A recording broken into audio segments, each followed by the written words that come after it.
المفروض الإنسان يحافظ على دينه ويحافظ على نفسه، وده الإفلاس بقى اللي بيجي في الآخرة.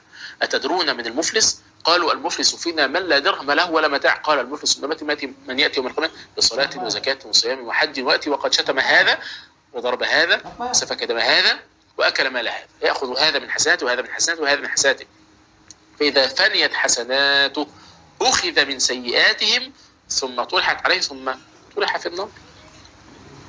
بس المفروض الإنسان يحافظ على الحسنات اللي هو بيكتسبها دي. عشان كده ابن القيم رحمة الله عليه يقول، وهو من جلة ما قال ومن جميل ما قال، قال إن العبد لا يأتي يوم القيامة بحسنات كأمثال الجبال يجد أنه قد هدمها بلسانه. ما تخليش لسانك مطلق على الخلق.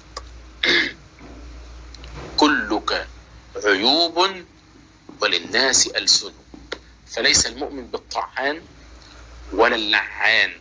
مش كل حاجة الله يلعن الله يلعن الله يلعن، هي كده.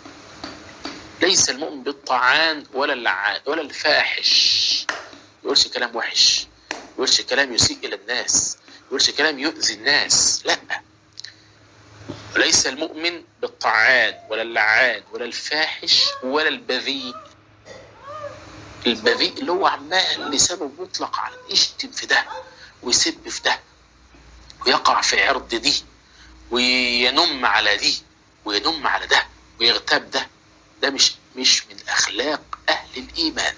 ليس المؤمن